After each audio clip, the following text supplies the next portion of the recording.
Hey everyone, welcome back to my channel. My name is Becca. Today we're going to be going over our debts and our plan for paying them off in 2025. So we're going to go ahead and jump into the video. So I'm using my budget planner here and I'm going to turn to this spread, which is my debt overview spread.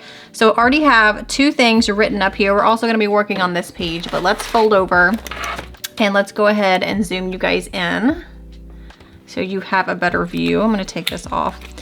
All right, so I have been super busy since the beginning of the year, and I have not had time to sit down and fill out all of the pages in my budget planner yet.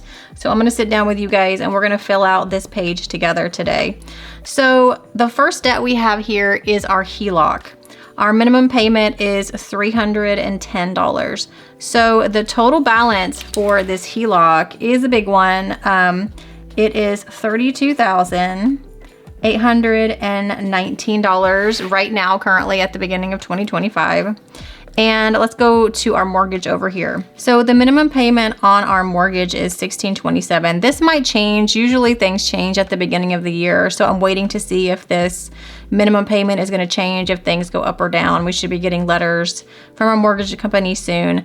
Currently the balance on our mortgage is $214,778 at the beginning of 2025. So we have already made one payment on our HELOC, and we made that on January the 13th, and it was $310.40. So let's take our balance, $32,819, and then minus that payment, $310.40. So that leaves us with $32,508.60. All right, so that is our current balance, and we have not made a payment on our mortgage this year yet. We will make one at the end of January. All right, so we have two more things to write over here, and I don't know if they're technically debt because they're not accruing interest. They're my phone and my husband's phone. So in 2023, my phone died and I got a new one, and we're doing like an installment plan with AT&T.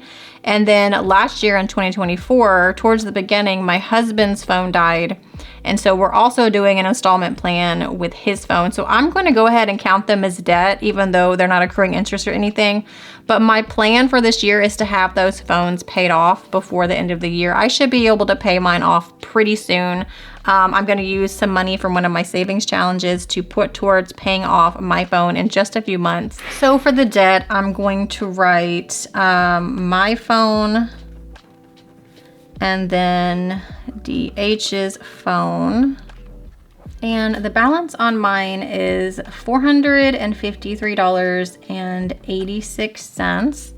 And the balance on my husband's is $966. And so the minimum payment that we're making, it just is like rolled into our phone bill.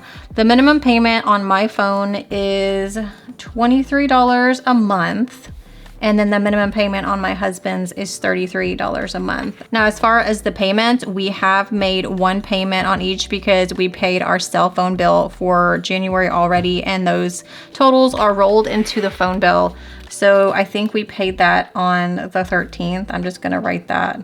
And so the payment was $23 for mine and $33 for him. So let's look at what a balance should be.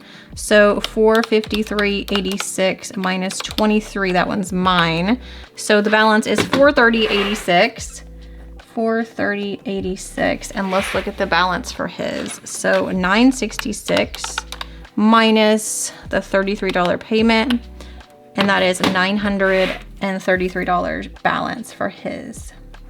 We do have one more thing that could be considered a debt, which is my daughter's braces. However, we are not accruing any interest on that. We're just paying installments on my daughter's braces to our orthodontist. So I'm not gonna keep track of that on here, but I'm looking forward to using these worksheets, and I'm looking forward to watching these balances go down. I haven't really tracked my debt like this in the past with my budgeting. So I'm really excited to see these numbers go down and, you know, celebrate those wins, celebrate all of our progress. I know this debt-free journey for me and for a lot of you out there who still have debt, it's a marathon and it's not a sprint.